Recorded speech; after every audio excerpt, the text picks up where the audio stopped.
I just want to say welcome to Mr. Alan Engel, coming to us from Madison, Wisconsin. Alan, it's great to have you here. We want to just say thank you for joining us in this mentor series opportunity to learn a little bit more about data science and the social dilemma. That was our conversation for tonight, and what we've been kind of talking about. I mean, I know you and I have talked about it. In fact, I think we watched it the first time together, didn't we?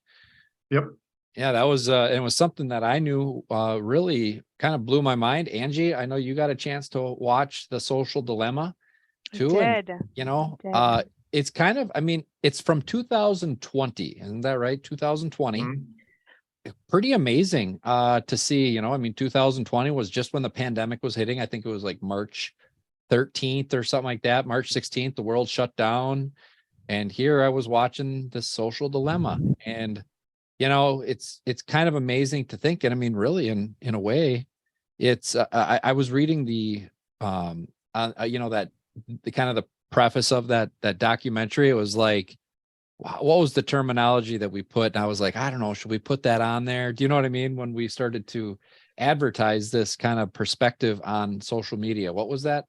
It was I know it. So it says The Social Dilemma focuses on big social media companies manipulating users by using addictive and encouraging addiction to their platform. So I know we had talked about it and we were like, oh, this is, do we really want to put this out there? Are we going to have people that aren't going to want to watch it? But after reading the words manipulation and addiction stood out to me. Yeah. And that really doesn't put data science in a positive light. I mean, social media, I shouldn't say data science. It doesn't put social, because social media is not data science, right, Mhm. Alan? I mean, data science is used. Yep. It's like statistics is not math, but math is used in statistics. I mean, I kind of think of that, Yep. but they use the words manipulation and harvest. Well, Harvest yeah, was another one. an addiction. Mhm. So manipulation and addiction, and they're saying that. Now, I don't, and I really didn't want to paint this in a negative light.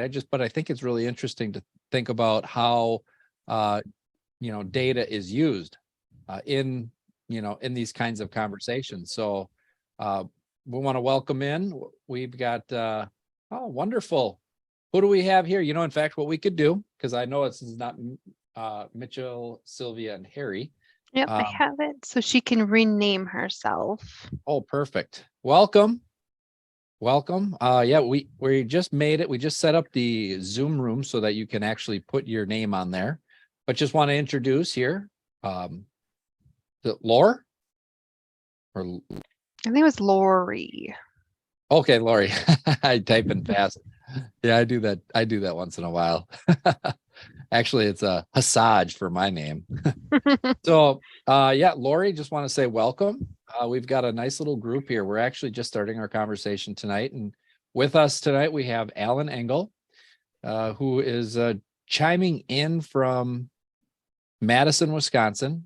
Alan's been all over the world, and he's coming to us from Madison. And then, of course, Angie, our Parent Advisory Council president and mentor series coordinator, and then myself, Josh Dewey. So this social dilemma was always something that I wanted to kind of put on the radar, especially in a virtual world. And it fits very nicely in with our other mentor series programming that we have later on this month. Angie, can you tell us a little bit about what's coming up for us? It's actually in February, and it's going to be in regards to social media and keeping our kids safe on either whether it's cyberbullying or in different things like that. It's just trying to give our parents some education on what to look for and when to seek help if your child needs it. Yeah, so internet safety. Actually, Internet Safety Month is actually June. I looked that up. It coincides with National Dairy Month too. So, maybe learn about being safe on the internet and have a big glass of milk while you do it. Support our dairy farmers. So, but we're just talking a little bit about the social dilemma and getting a chance now. Lori, did I? And I want to welcome too, Lori. It looks like you have a guest with you. This is my husband. Yeah. Yeah, husband, what's husband's name? I'm Stuart. Stuart. Stuart. Nice to have you here, Stuart. Now, I love it that you guys came. Thank you so much for coming. And I want to thank Alan too for joining us. And then Angie for, getting the word out and coordinating all this. It's a small group tonight. We were hoping to get a whole bunch of people in for a discussion and to talk about the social dilemma, which I quite honestly, I've watched it 3 times. I've watched it. I've invited and I've actually watched it with my son. My daughter's a little young right now. But my son's 13 years old, and just to give him perspective on how data is used. Now, we were just talking before you chimed in about, the marketing that pushes this social dilemma out. There's the word dilemma in the discussion, or in the kind of the brief synopsis of this. They use the word manipulation. They use the word addiction, and these are all pretty serious words, especially in an unknown. We don't know the outcome of sustained blue light on our eyes without having blue, you know what I mean? Like the long-term effects of looking at computers and screens and, posture. I always tell my son, he's looking at his phone like this, what's the prolonged effects of growing that way? And, like myself, I think about those things, especially with my own kids, and, what is social media and how is it going? So, now, have you ever seen this or heard about this before, this mentor series? So it's something you've been familiar with. What was your first impression when you saw it? Was it scary? Was it like, okay, this is The film itself? Yeah, the documentary. Yeah, it's definitely scary, but mainly confirming what we already suspect. Mm-hmm. Yeah, just being on the game with it, and anything Yeah. unknown should be proceeded with caution, right? It's like, Yeah. It's scary. It's scary how many former insiders were willing to go on record and say, no way, no how, this is not right. It's not suited for what it's being used for. And I don't let my kids on. yeah. And and I didn't really, when I was reading the words, manipulation and addiction, I was almost like, okay, that is what this documentary is. It is, they're really painting a picture, a perspective for everybody to see it that way. And, and then I asked Alan to come along. And so Alan just finished up. Alan, tell us a little bit about your background. And actually, Alan and I have known each other for many years, and I've seen Alan go through a lot of his education, and he's a lifelong learner, and just finished up in, I don't know, Alan, I won't take your introduction. Tell us a little bit about your history with what we're talking about. Sure. Okay. Thank you, Josh, and Angie, and Lori and Stuart, everybody for joining, and thanks for the opportunity to speak here tonight. So hopefully some of this is insightful.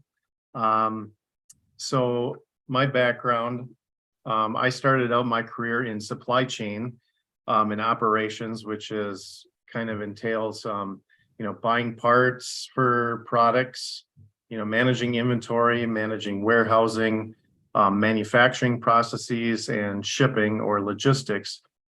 And in the course of my career, I gravitated a lot toward using data and got into inventory optimization modeling. So in any business that has inventory, you don't want too much inventory. It's always a problem if you go to the store, if you buy 100 pounds of bananas, you're probably going to have most of them spoil on you before you can eat them. So you don't want to buy too much, but at the same time, you don't want too little. For stores, if you go, you want a new pair of sandals or shorts or something, you go to the store, if they don't have the product you want, you're not very happy. So it's a very delicate balance, which is very difficult to do manually. So it works a lot better using data to monitor everything and build a process around that. So some of the companies I worked at had as many as, like 50,000 different inventory parts. So it just becomes impossible to manually keep track of things and keep things in stock. So that's how I started out my career. And with moving toward a lot of intense data modeling for inventory, I decided back in 2017 to go into data science full time. So I went back to school. My first 2 degrees were in classroom.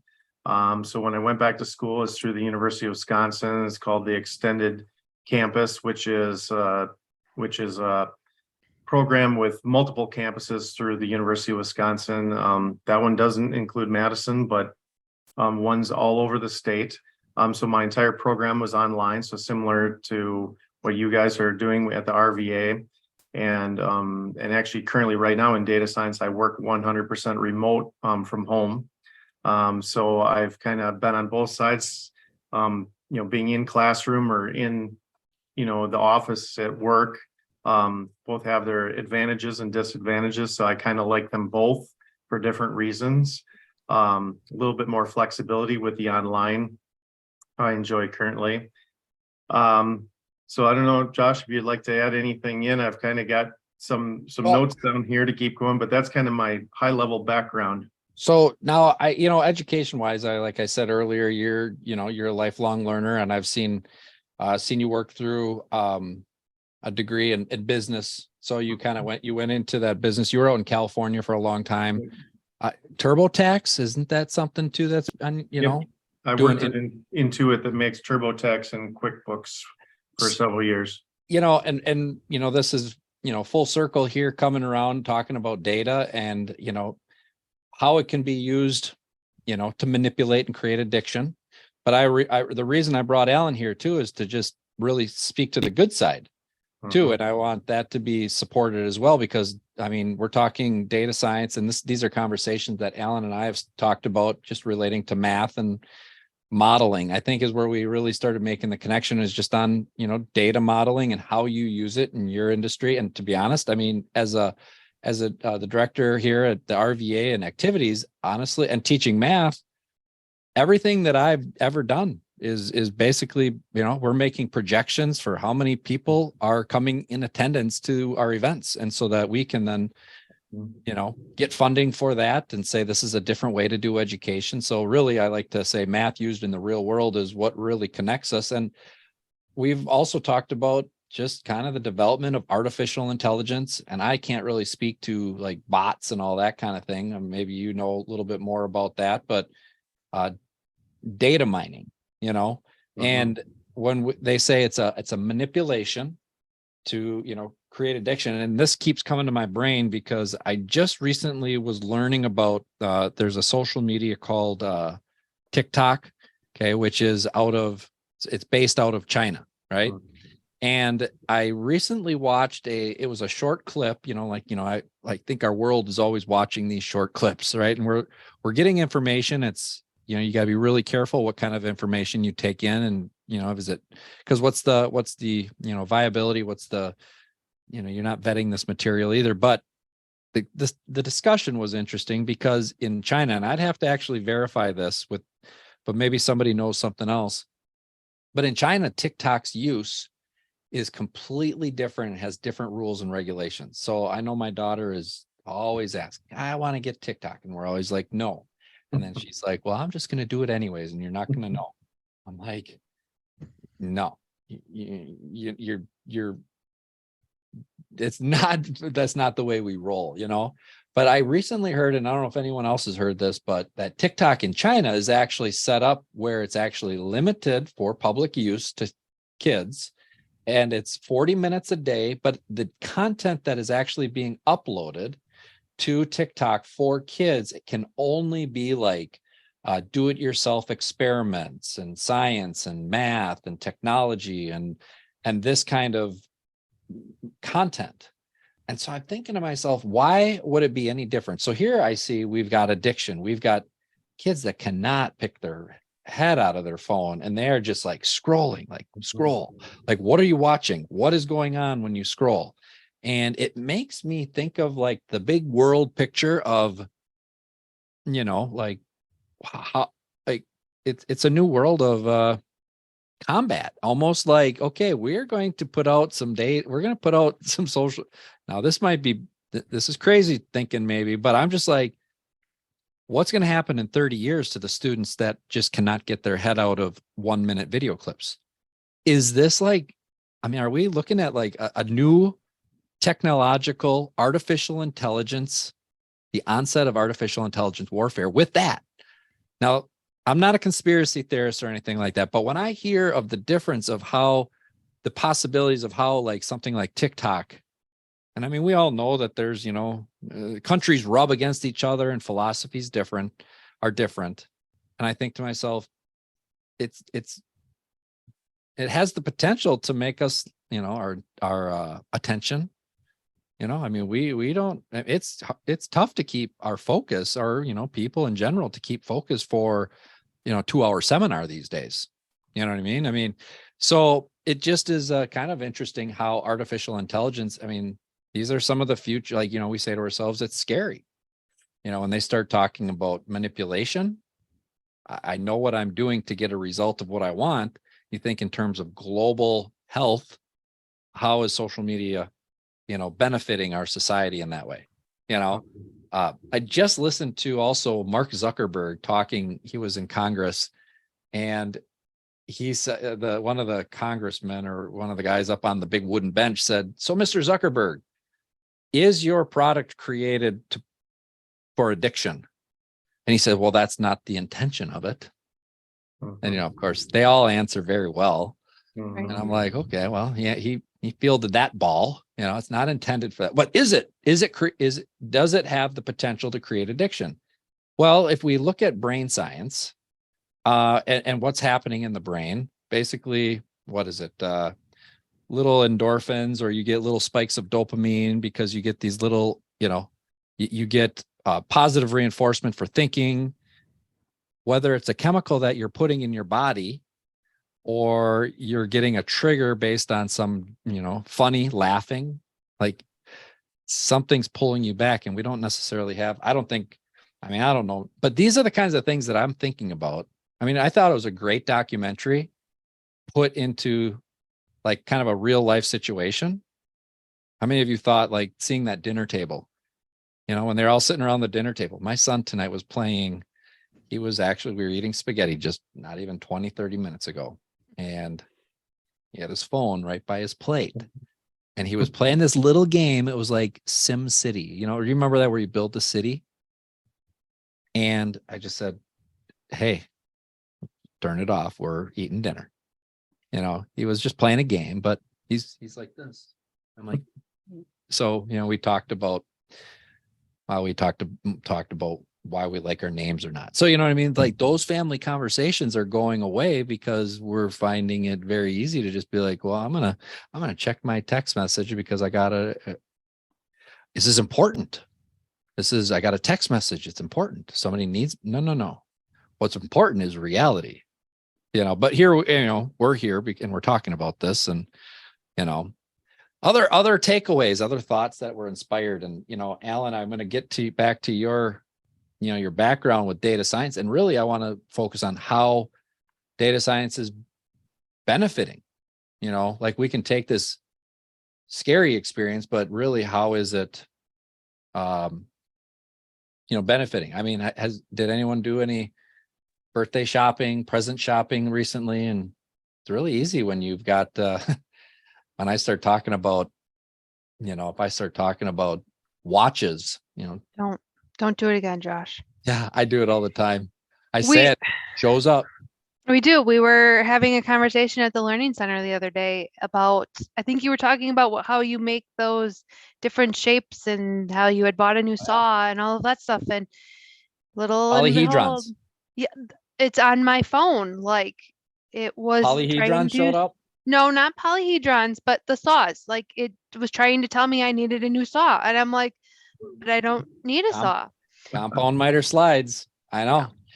You know what? That's how I shop these days, is I think about some of the things that I want to find, and I just type it in, and I know it's going to be marketed to me. Alan, can you talk about what's going on there? How are they doing that? Like, is it Zuckerberg, like in his apartment or in his house? Is he like listening to me, or what's going on? I mean, any knowledge on that, or what do you? Yeah. So some of the social media aspects, so I'm by no means an expert in social media and everything they're doing there. So I'm more so focused on taking, large amounts of data and looking through it, finding patterns, building models, making good decisions. When you But- say large, give us a number.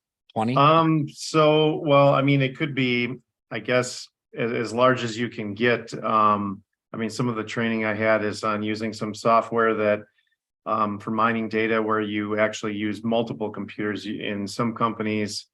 I mean, in my classes, we would just use a handful of computers simultaneously solving the same problem. But if you're talking like Google trying to update all their information on what you see on Google searches, the reality is probably you're talking tens of thousands, if not 100,000 computers that are simultaneously, mining the whole web to, re-update everything and index everything.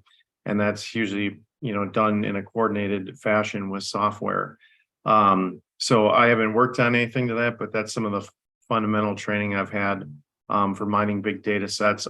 I think for some of my projects, I mean, I've dealt with, several gigabyte data sets, things that get too big to, open on your computer and Excel, things like that would be challenging for the average person to try to make any sense of or deal with. But I've kind of got in different areas of data science, and there's so many that I haven't been focused on the really big data areas. Yeah. So I just remember us talking during one of your projects when we were looking at keywords and hits for like quote, like words in leadership. And, we talked about that data mining. You were talking then like 30 million, like even 30 million posts, what people are typing in, and 30 million posts really is not that much, is it? Like, it sounds like a lot. It's not, $30 million sounds like a lot, but 30 million posts, you think of 300,000, well, what, 300,000, 350,000 just in America, right? Is that right? Is my population Like 330 million, I think. 300? Okay, yeah. So 330 million. Yeah, zero, whatever. As long as it's not on my paycheck, right? I don't miss But that if zero. you're throwing out zeros, can you throw Yeah, some to my right. bank 330 account? 330 million. That's like Yep. one post per person. Yeah, so just on Twitter, the numbers might have come down or changed over the years, but yeah, it was like 600, 700, some million posts per day on Twitter was the going rate. So you're mining that kind of data. And so it just blows my mind to think, when you said 100,000 or 10,000, I was like, pieces of data. And then you ended it with computers. And Yep. these aren't just little computers. These are like entire warehouses and big buildings, and just mind boggling. And you think, well, and these computers aren't just sitting there stagnant. Are they growing too in their own ability to compute? Do they get better at computing? You can add more, they tend to add more computers to solving the problems than they do actually making more powerful computers per se. But of course, they're always making more powerful computers as well and better software. So it's kind of all, moving forward at the same time. So yeah. So yeah, Angie, what were you going to say? You're about to. I was going to say, is this the data that when you go on Google itself and you type in, say, what is, and then it starts filling in all of the blanks, is that the data that it is picking up from the people? yeah, so in that case, that would be their so Google is known for they've supposedly saved every single search since they started back in the late 90s. So they have literally every single search. And so they know what people have typed, when they start typing certain words. And usually when they do a lot of the mining, they will kind of go through all that data, see what the top things are and have it cataloged, if you will, or kind of at the fingertips that the computers can take that information. So they're not scouring the whole internet like when you start typing or anything like that. So they routinely will keep updating that information and have it at their fingertips. But yes, it's a result of what people are actually searching for. And I think in the movie there too, they talked about that, it depends on your personal history and your personal things that you've searched for, your location. So there's all different things. And I So think it's you Yep, based go on, is ahead. it like IP address? Is that where IP address comes in? Because they can track you right down to your IP address, Yeah. right? Yep. Because I just typed into Google. Now I don't know if you've done this, but I like to laugh at this. I typed in to the Google search, how do I? Hmm. I literally just did it. How do I say goodbye? How do I take a screenshot? How do I register to vote? How do I say goodbye lyrics? I've been singing some songs lately, and I type in lyrics to songs a lot. So they're like targeting me. So if you type in how do I, Hmm. Alan is probably going to come up like, how do I compute, 20,000 pieces of data with Microsoft Excel, or you know what I mean? It's going to be totally different. I can do it quickly. Let's see what it Yeah. does. I have exactly the same ones that you just said. Oh, so On they're my coming. phone. Okay. I got one, which probably is because I was searching before. I got some of the same ones you said, Josh, except I've got how do I renew my passport, which I need to renew my passport. So it's remembered that. How do I clear my cache? So a couple different ones, but some of the same ones. Mm-hmm. Yeah. That's interesting. I always say to people, I'm like, if you want to learn a lot about somebody, just look at their advertisements on Facebook. Yeah. Like, Yep. I honestly, I get a lot of funny ones, and sometimes it just for fun. I actually with my son, I'm like, Rolex watches, and I just say it, and I'm not even kidding you. The next day, Rolex watches start popping up, and these watches are like $300,000. Like, who's got $300,000 for a watch? Like, I don't even want to wear a watch, literally, because I don't want to know the time. I'm like the guy that I have a clock. It says whatever on it, and I never put batteries in it. Although we have clocks, I do have a schedule. But yeah, so data science and just thinking about their mining data, and this is really the beginning of it. I mean, what do you think of like the evolution of all this? I mean, are we on the cusp? Are we still on the flat? Are we on the steep part, do you think? It's really hard to say, but I think if you look backwards at the acceleration of everything they showed in the movie, they showed the just unbelievable graph they had showing the computing power over the years, where it just keeps going up and up and up, where they keep smushing down the the x-axis, showing how exponential this went up. It's getting And steeper. yeah, so I think right now it seems there's just a whole bunch of stuff more. I mean, and so many companies that have data that are behind the curve that haven't even started mining data or doing anything with it. You see some of the companies, and some of my notes, I wrote down some of the things that might be helpful is, anybody that pays attention to stocks or, some of the top name companies, most profitable companies, you might hear the acronym FAANG, FAANG. Which stands for Facebook, Apple, Amazon, Netflix, and Google. So them are some of the companies that have been the most profitable companies looking back over the last 5-10 years, compared to all the other companies in the S&P 500. And one thing that all those companies have in common, despite they are in different areas of business, is they all use data science and rely heavily on data to make decisions. You've got Netflix, who actually made the movie The Social Dilemma. They started out just shipping DVDs, but they started collecting, more and more information of what people like, what actors do they like, what plots did they like, which movies did they like, which characters did they like, and probably a whole bunch of things that we're not even aware of that they were like measuring and looking at. And that's how they came up with, the show, The House of Cards, which was the, quote unquote, perfect, TV show that was all based on data, that they started producing their own, TV shows, and has enabled them to go on producing, TV shows and movies, Which, I mean, for a long time, you'd always hear of like Disney, Paramount, 20th Century Fox, different, production companies that you never heard of anybody new, but all of a sudden Netflix is, hey, we're going to make this TV show and start making some movies. And before you know it, they're making quite a bit of content. And then not too far behind that is Amazon following suit, with Amazon Prime and having all their original shows and content. And as of currently, Netflix and Amazon are the top two streaming companies in the world, streaming, or at least in the United States, streaming, TV and movies over the internet. That's, a couple examples. They talked about Facebook is another one, already mentioned a lot in the movie. And Google, they also mentioned.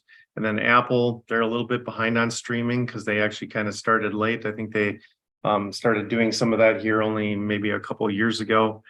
But yeah, I mean, some of these companies, and it's not necessarily companies that are like there are some companies that are strictly based on data, but a lot of these companies that are winning, if you will, or being the most profitable, they're using data for this little thing, that little thing. They can do this better, 7% better than their competitors. They can do that thing 20% better than their competitors. And you just start adding up all these different things they're looking at, how we can market better, how we can operate better, how we can have better ideas, and filter out bad ideas. It's just all these little wins all over the place using data that they become more profitable than a lot of other companies. The words correlation and causation. And Mhm. seeing if I do A, I get B. And if I do A a little differently, I get B a little differently, or I get, you know what I mean? So like you can really see cause and effect, or you can see no correlation. I mean, and going back, and I don't know if anyone's ever seen the movie Moneyball. Okay. Yep. Moneyball it's another great movie. And it's all about how data revolutionized baseball. And really, I don't see any sport that's really, going too far away from that. So, I mean, data, and really for, everybody that's here or people that are listening into this or anything like that, I continue to say the future jobs, besides, I mean, we're going to all need HVAC, we're going to need electricians, we're going to need plumbing, but we're going to need data, and we're going to need I'm thinking jobs in the future that aren't existing right now. I'm also thinking data security, because if you get somebody else's data, you are going to, I mean, you're letting them in your vault. And so I just saw an advertisement. What was it on? It was on TV. It was during the football game, Dallas Cowboys. Dallas Cowboys beat the Buccaneers. Yeah, I saw that. And it was like, your data is sensitive, and stop impersonation. And I'm like, oh, Well, I know what ad you're talking about. I don't remember what it's called though. Yeah, it's basically theft, personal theft or whatever that is. Yep. I'm like, identity theft. And I'm like, it's like just another thing. I know when I was 20, I'm like, I got to get health insurance. What is this now? I got to learn about. And now I'm like, all right, what's this identity theft? I like insurance. I'm an insurance guy. I'm kind of a low risk person. So I'm like, I should probably get identity theft.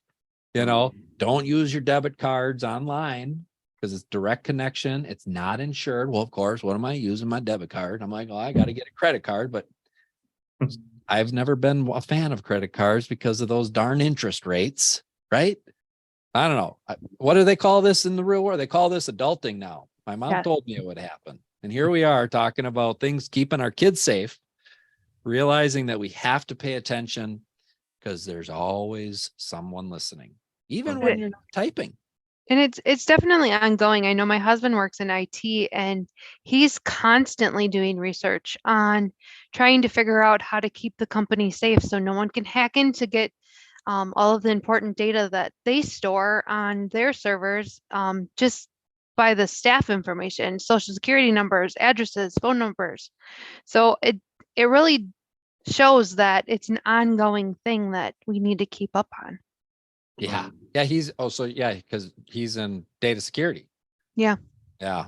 Yep. So Alan, before, and I know we've been talking a little bit about what you don't want to welcome Kristen in here. Good to see you, Kristen. Alan, studied business. I mean, that was your first, you did your first schooling at Madison, and then you went back for your MBA in business, right? Isn't that right? And then Yeah, okay. And then you went and got yourself into supply chain management and big bouts of data, Yep. found that it was quite interesting, right? You must have really enjoyed the modeling and data. And I mean, had you told us this when we were 18 years old, we'd be like, talking about science for fun and math and, modeling. So Alan is a lifelong friend of mine. We've gone through a lot of experiences together, I think starting since I was about 14 years old, and Alan showed me how to do catwalks, like all the way down the street. Just a little background. That's how I got it. Yeah, so maybe this is a little bit too much information, but I grew up on the same block that Josh's grandma lived on. So I was Josh's grandma's paper boy many, many years ago. Yeah. So, we'll just go right back to how this connection is made, and it's all about relationships in the RVA. So, but going into, your school. So I remember you telling me that many of the people that were, the textbooks you were learning about in your data science degree there, that what was it, a year now ago or 2 years ago that you finished that up? Yep. Many of the people in the Social Dilemma were actually on the textbook writing of those books, right? Yeah, the one person with the woman with the blue hair, I think she wrote one of the textbooks we had in our program, Weapons of Math Destruction, instead of Weapons of Mass Destruction. So yeah, she was one of our required reading with a lot of the stories of different things to watch out for and ethics concerns and things like that. And looking at, just kind of one of the things I want to kind of go back to is where we talk about social media. We talk about obviously things that might make us a little bit nervous. We're talking about the growth curve. I know that the last 10 years will be nothing like the next 10 years. The next 10 years is going to be like the last year, meaning we are increasingly speeding up faster and faster and faster and faster. So what took us to get from 1950 to 2000 exponentially could happen between 2023 and 2025. So I'm waiting for the flying cars, George Jetson. Seriously, you got everything else right. Like you got the FaceTime, you got like see your doctor online. Did you see that meme? It's like the Jetsons. Well, it just goes to show that as one think, so too will become their reality. So if and who else said it? If the mind can, is it Henry Ford, or if the mind can perceive it, it can achieve it, really. You know what I mean? So like if we can carry it in our mind, we can carry it in this physical realm too.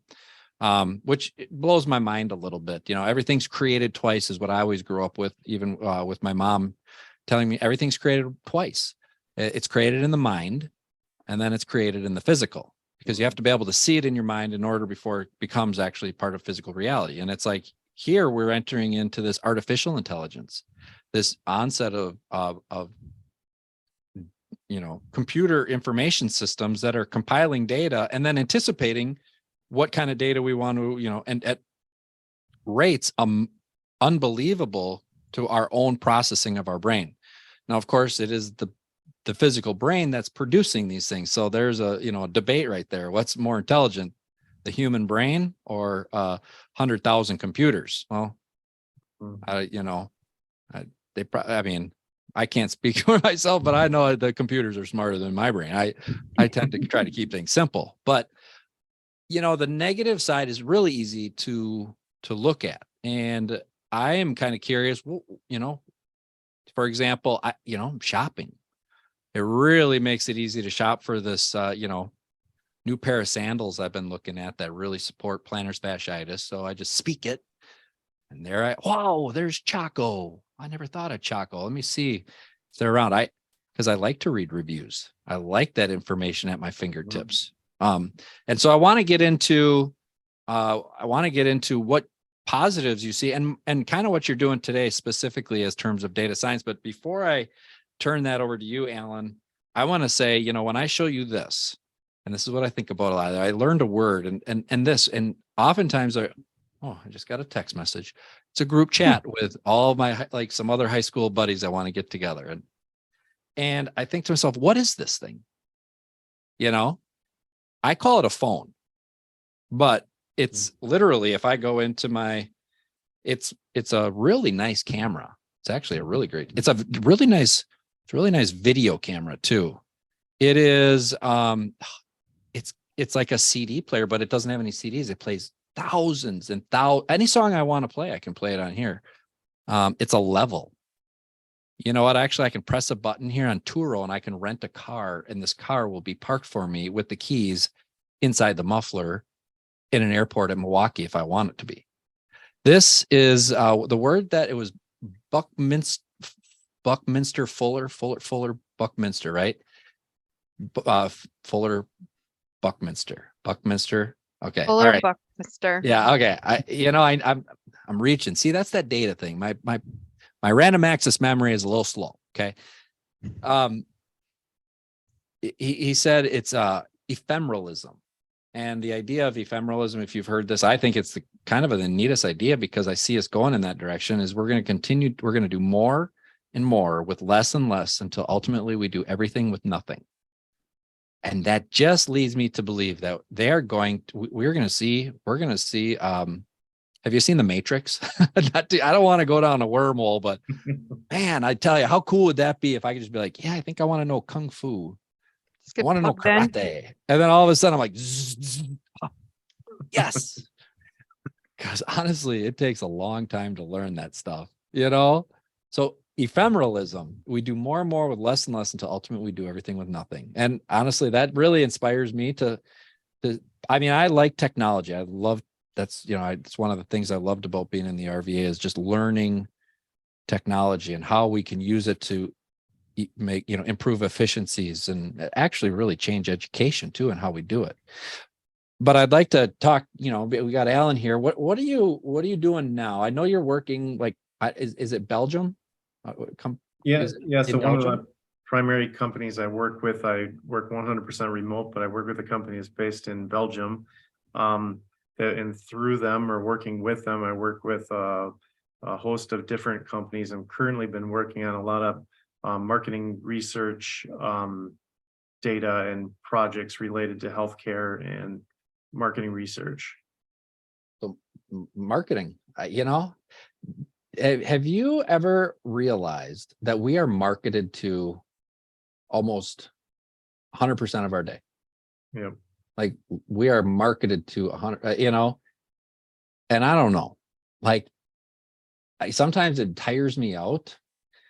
It's a kind of an interesting question. Like even in this conversation, we're talking about data, we're talking about science, we're talking about social media and kind of going in a conversation, but what are some of the things that we do to, disconnect? It's hard. It's becoming harder and harder to disconnect, like, oh my God, I got some 5 minutes off. I'm going to go see if someone's selling a table saw, on Marketplace or something. Like that's what we do what did we used to do? Read books. And I would have bet, Lori, you're probably like, yeah, you guys don't necessarily need to be on social media because we have these wonderful books that you want to read, like The Giving Tree. Let's read The Giving Tree together, and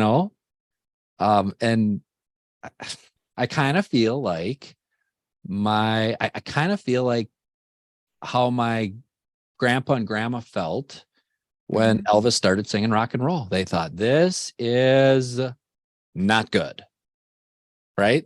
Like, do you ever, you know what I mean? Okay, I'm trying to and I just watched Elvis the other day, the movie. I wanted to see that movie. That's a whole nother watch party. I mean, I never knew Elvis's story, but it made me think, because they went through that portion in the story about how he was not good. Like they shut him down. They're going to press charges against Elvis because of his, hip movements, and it was, perversion and all this stuff. And so we see something new. but music is, of course, and I'm not, not saying it's good or bad right now. I'm just saying, but what is the good? How do we see social media also benefiting? What are some of the, good parts of data science in that, well, social media that's supported with data mining, because it's not all negative. I wouldn't say, I mean, there's even in the bad, there's good if we're willing to look for it, and because I'll tell you, my perspective on that way is because this is not going away. Mm-mm. Hopefully maybe regulation. Is it regulation that would be, is it needs necessary for regulation on this? And I'm just throwing it out there as conversation, any perspectives on that or? I don't think, oh, sorry, Angie. no, go ahead. I was just going to say, I don't think that harvesting data and marketing strategies are necessarily bad. I love that Netflix takes what I've watched and says, hey, because you like these things, I bet you'd like these things, because there's so many things on Netflix. I don't want to wade through all of that. It's great that they think, if you've liked this, then you probably like this, because they're usually right. And I probably wouldn't have found it otherwise. And so I think that's great. And it helps me. The only challenge is the consent. Like, I know they're doing that, and it's based on my past, selections. And they are very explicit about that, right? Like Amazon's like that too. Do you want to buy this again? Other people who bought what you just bought are also buying this. That's very clear about what they're giving me based on what I've given them. Whereas I feel like too often in social media, one of the guys in the documentary said it best, like, if you're not paying for the product, you are the product. And so having, knowing what my high school locker mate is doing is great. But if it is at a cost of me being kind of guided down one way or another without really my consent in the same way of, hey, I'm selecting this is what I want. That's the part that troubles me. And that it seemed like it troubled a lot of the people that were speaking in the documentary too.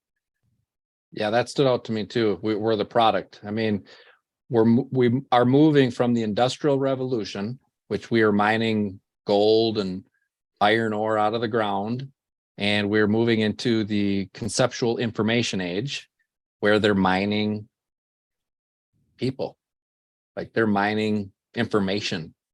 And it's the new era.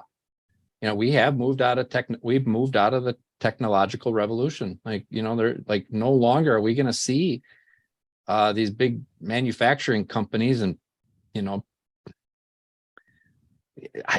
why I like these old school systems. We put them in line and get them single file line, and they're coming in, they're punching in, and they're punching out, and people are working from home now, and that's, what I mean. That's like I don't think it's going to go away, to be honest. I think education is definitely slow to change. However, here we are in the RVA, which is completely doing things differently, which is one of the reasons why it caught my eye. I'm like, wait a minute, this is something different, and the philosophy is different. And, so I see the RVA as being kind of a forerunner in education, in the state of Wisconsin. And, you see like the information that we're collecting. A lot of stuff. How many of you here have filled out forms at the end of the year, and, it's all these questions, and then that data is compiled, and then we put it into the annual report to say, look this is what we've done. And literally, I would have never thought that regional events would be a data, it's about data. I definitely calculate how many disgruntled comments there are, which honestly I gotta say is very low. There's really, it's like, honestly, I think it's the best place to be in the world is regional events. Like I kind of sometimes pinch myself, but we count all those things, and really in general across the board, and I'm not tooting RVA's horn, but across the board, the data shows to be like, we have to meet people where they're at and give them what they want, let them choose. like you said, it's not about what I choose or what I give consent to, but it's about, okay, what are they taking from me without me knowing, and how are they using that, against there's a whole nother conversation about, what kind of things are we seeing in validity of this content, building up those, like, I don't know. I'm just going to throw one out there. I'm just going to say, is the earth flat? And I don't know if anyone here is a flat earther or not, but if you start to watch flat earth stuff, you will continue to see flat earth stuff. And in the documentary, it stood out to me that the algorithm, right, Alan, would that be how the algorithm does not know right from wrong or truth? No. So there's an ethical dilemma that's taking place right in front of us. And now, of course, and it's driven by the big old dollar. Like really, does anybody need, what do you do with $400 billion? I don't, Yep. I guess I want to go to the moon. So we're going to come up with going to the moon. Like, couldn't we do something else? Like, well, just, yeah. Yeah. Anyways, so a lot of good and some scary things, but watching this show, this is a show that I would love to do this every year. I think, I don't know, you can give me thoughts on that. I've been wanting to do the Social Dilemma. I wanted to get, together and eat some pizza and watch this and just kind of hang out, because honestly, I can only talk so much about, the Dallas Cowboys and the Buccaneers game. Like literally that's all data too. But, when it comes to this impacts our lives. Yep. And, so Alan, any other thoughts that you had written down that maybe you wanted to bring to the day? I want to just honor the time too. We said 7 to 8 and it's already, 7:50. I think time flies when you're having fun. Yep. But I want to just see if there's anything you'd like to add or. Yeah. Well, I guess there's several different thoughts floating around in my head, but on all just kind of as we bounce around on different things, there's just so much with data science. I think this movie, it's kind of got people interested in knowing about data science simply because people know about social media and use social media, are familiar with social media.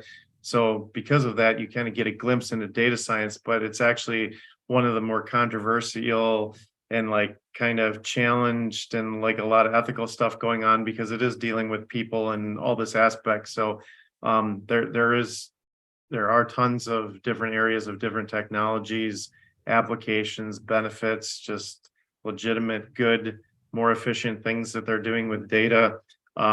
So kind of looking through this lens of social media is a little bit scary to an extent. But there's some different things. So a couple of things, I have a couple stories of data science that I recall that were, kind of neat. One of them was a story about a guy in Japan. He decided he was going to develop a seat for a car that he was going to put sensors in it, that he wanted to make an anti-theft device for the car where you could sit in the car, and he had about 8 sensors or something in the seat that he wanted it to be able to detect if the owner was sitting in the car or not. And so he designed this, and he actually got it to I think about a 98% reliability that, if the owner was sitting in the car, it would know. And then his intention was that to not let the car start if somebody other than the owner was sitting in the car. And so it's just kind of an interesting idea and an application. But after the guy did this and did more testing and talked with more people and stuff, then they started to realize, hey, we could probably use this to measure the person sitting in the car, and if they shift their posture and stuff, if somebody fell asleep or started to fall asleep driving, they could use this. And especially in the future, if you have self-driving cars or even semi-self-driving cars that can help you parallel park and stuff, they could start to build something in to say, okay, we're going to pull the car over automatically, safely, because we know the person is falling asleep. Or if a person has a medical emergency while they're driving their car and start to lose control of the car, where it could sense that. So this is a thing where, somebody's just trying to do one constructive thing and do it maybe better, more efficient, or kind of unique. And it turns into a whole bunch of other positive possibilities, that they weren't even thinking of when they started doing something. And I've got one other story that I thought was really neat too. Gets into a little bit more of the details behind the scenes in data science is, for in the healthcare industry for MRIs and X-rays. Historically in the old days, the doctors would have to look at the X-ray or the MRI scan, for whatever they're looking for a diagnosis, if they're looking for or suspect some certain thing.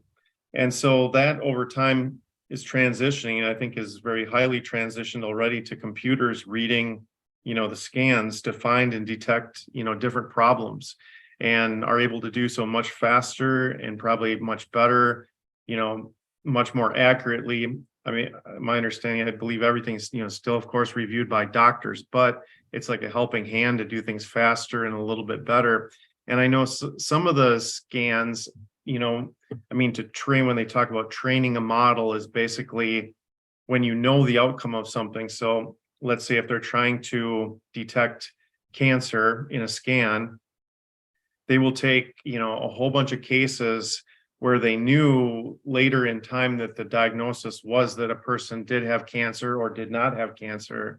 And then they'll go back and say, okay, let's look through all of the scans of the people that had cancer and look for what patterns are in there. So the computer, can look through the scans, and find different, patterns or things in the pictures, sometimes very minute detail that a human, wouldn't even see. So it's my understanding that the computers came up with different patterns in a lot of the scans that they can now detect cancer that, doctors would have looked at a scan and they would have never saw it. So it's almost identified some new classes of anomalies or things in the scans that they can say, yes, the computer is like very confident this is cancer, and they can look at it more closely, and the doctor can review things more, or maybe do more tests, things like that, that they can catch things, much earlier. So there's just really some great technology, and things, that's a couple of, better stories I remember. And there's a lot more, and some of them kind of pop in my head. If we kept talking, I'm sure I'd think of like a lot of different ones too, but them are a couple high note stories that I thought were really neat.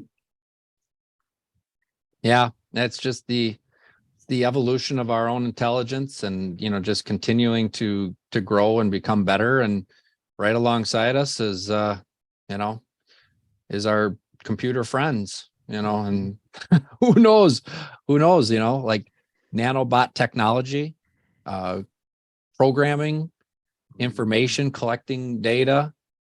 I look at, the report card is a nice snapshot of what my kids are doing in my class, or my kids are doing at home here. But there's a lot more that we could be collecting on that information too, socially, emotionally, not just in certain silos, so where we're going, it's looking good, and I don't know that I'm ready to, stop liking my mom's pictures of the family, and which is also another, she'd be like, why aren't you liking my pictures? Like, come on, give me, let's get that algorithm pumping a little. But it's always good to be aware. And so hopefully everybody had a chance to just sit back and just reflect on technology, think about data and, math and science and future jobs. We're all parents here, and we are, shaping our future because of the people we're bringing up in our education systems. And it's really such an important part. And I know it's been really great. So Alan, I just want to say thank you too, for taking the time to jump online with us.